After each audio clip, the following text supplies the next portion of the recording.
Right. So we are developing mastery and also challenging the status quo. And I think we've seen, like, over and over again, those things can sort of bleed into each other, right? You can be a revolutionary and have great ideas about the new way of doing things, and then that new way of doing things can calcify into the standard way of doing things, and then it becomes the establishment against which we are struggling. But Shifu's in this situation where it's clearly not working. He's clearly really frustrated, right? And his mentor leaves him after challenging him, you got to open your mind, and then like walks away. So like literally he doesn't have any safety net anymore. Evaporates into cherry blossoms, into the spirit realm or something, Does he come back in future Kung Fu Panda movies as a Qui-Gon? I mean, yeah, it is. A Force Ghost, yes. As a Force Ghost? Yeah, there you go. Yes. That seems appropriate. So Shifu's in this situation where he's really frustrated because he's got this big problem he's trying to deal with, and he's not succeeding despite incredible efforts and incredible skill and incredible, life experience. And so, what is it finally shocks him out of this? What is the inflection point here? Do we have our mountaintop moment for this movie is the movie that sort of encapsulates the lesson that we're trying to talk about in this episode. So take me into this, Drew. Okay, so our mountaintop here, for the first time potentially ever on WonderTour, I think we're doing the same mountaintop as the first episode on Kung Fu Panda, but we're going to do it from a different perspective. So the first episode, we talked about Po's experience. And from Po's perspective, he said, how are you going to turn me into the Dragon Warrior? But from Shifu's perspective, things are very different. Po has expectation of Shifu. Shifu has expectation of himself. So we're leading up to this moment where they're on this mountaintop. It's near their monastery, their dojo. And Shifu has, like you said, Oogway is gone, his turtle master. And so now he has to think about things for himself. But the last thing Oogway left him with was a reframing. And he reframed the mastery. He reframed the process and the path for Shifu. He basically suggested to him that if you cannot think differently about this, you will not be able to overcome. Shifu kept challenging Oogway, like, no, are you sure that this panda is actually the Dragon Warrior? And like the greatest master, right? Oogway's like, this is for you to figure out. I'm leaving this in your hands. This is the perfect time for me to leave. And now it's on you. And this is the first time when Shifu gains any level of confidence that Po actually is the Dragon Warrior.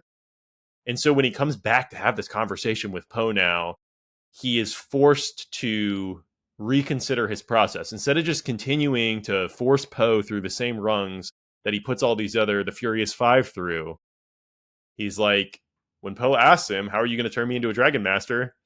What is Shifu's response? Says, I don't know. How powerful is that, right? How powerful is that as the greatest master left, right? When somebody asks you a question, you're like, how are you going to solve the biggest problem we have? It takes him an hour worth of movie to get to the point where he's like, I don't actually know how we're going to solve this problem, right? I'm the best we've got, right? And I don't know. I do not have a clue how I'm going to turn you into what we need.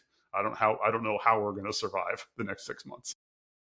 And isn't that the first step in the process, Brian? That has to be the first step in the process to remastery, or whatever we want to call this, is recognizing the current process is not achieving the desired results.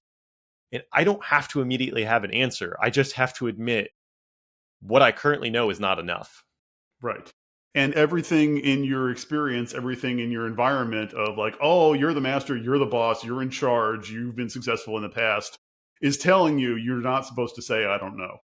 You're not supposed to say, like, I'm not sure how we're going to solve this problem. Like, it looks like weakness. It looks like incompetence. It looks like, why are you in charge then? Right. But having both the gravitas of like having demonstrated mastery and the openness to like, but the exact things that I've been doing haven't worked in the past. I don't know exactly what we're going to do. Well, the unlock for that is he opens his eyes. He starts seeing the world around him, not in terms of things that don't match his previous expectation. He sees the world around him in terms of opportunities of like, oh, well, what's available to me that I can use my mastery on? What can I leverage with the skills I've already got? How do I get where I want to go? How do I look at this world in a slightly different way? And that's, hardly an original message for this movie, but it's a really fun way to deliver it. And I love that both of these things are in the same conversation. We have the learner revealing that he is both frustrated and still committed, but wavering, like on the edge of quitting. And we have the master revealing that he's like, I don't know how we're going to succeed, but I'm also still committed. Like I'm interested in making this work. And if those two things can come together in the same conversation, then you have a basis for trying something new, both with a good heart, both with intention, both with willingness to adapt. Oh, I love it, Brian, because you're bringing back our limit break framework. If you haven't seen that episode, I'll put that episode in right now. You can look somewhere over here and you'll see it.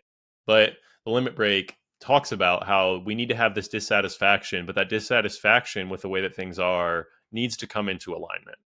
And if we don't bring that, if we don't have a mission and we don't come into alignment with other people around us, we're not going to be able to overcome. We're not going to be able to beat Tai Lung. And that's the moment that we see here. It's not that this isn't alignment for these people. This is the beginning of alignment, the agreement that they're not on the same page and that neither of them just has the answer. So something else is going to have to happen. And what's going to happen is they're going to go on a journey and a training montage and they're going to find out some new information. Right. So in this context, then, so how does Shifu succeed? What's the unlock here where he actually figures out what he's going to do? So Shifu, he has to take an unorthodox approach, right? Instead of being convergent and continuing to follow the same process, which, by the way, he's correct that they need a process, right? Mastery requires a process. It requires templates and frameworks and consistently, repetitively doing things and learning.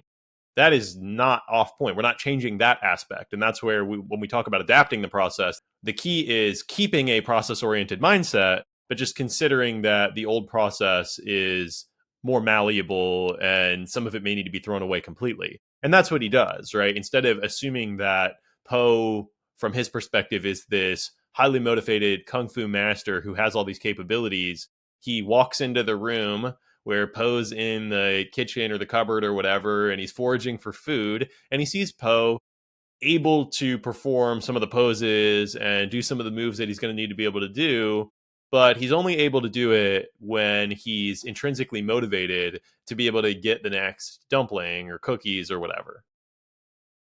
Which is a great fun scene, right? And with this idea of like, oh, he finally figured out what the learner was motivated by, right? And it wasn't the standard things that they did. It wasn't the standard framework that he was looking for. But it's like, oh, he's highly food motivated, and so we get a comical training montage involving chasing a dumpling up and down a mountain, right? So okay, we're not going to use this exact technique probably with most of our own learners, but I think we can recognize that when we don't have aligned motivations, that we don't understand what the student is intrinsically motivated to do. We don't understand like exactly how we're going to get people to try things. We're going to be much less successful. We're going to be kind of battering at them with our assumptions and our motivations. And in this case, Shifu finally figures out like, oh, and once he figures this out, then it actually becomes kind of fun, right? Then like exactly like you said, you see all of the standard things that you see in a growth process. We see repetition over and over again, building the muscle memory. We see reflection. What things aren't working well, let's adapt around that. Let's change the process until it does a good job. We see progression. We see do simple things and then do slightly harder things and then do more harder things above and that. Like those elements are key to any of the processes. And those are things that Shifu knows how to do with his blindfolded. But then exactly how to fit them in, like how to build those things in the context of this student's current capabilities and the student's motivations, that's the fun part we get to see on the screen. But like that's probably not an unusual thing. No, it's not. And it's just a simple move from a push to a pull. Instead of pushing, hey, here's your regiment, here's your things that you have to do. You get in line with this schedule.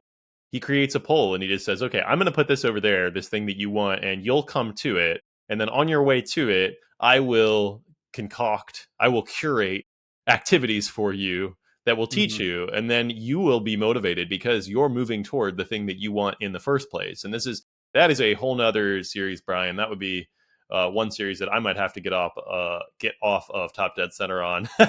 I might have to relearn the mastery of lean systems, right? Trying to look at what the customer or the user actually wants and then helping them to achieve that versus as the mentor, as the boss saying, no, this is what you need to achieve.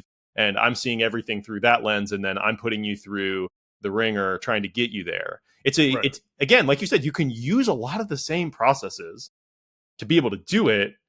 It's just a reframing of it from a push from me to you to a pull where I'm going to put this thing and you're going to come towards it.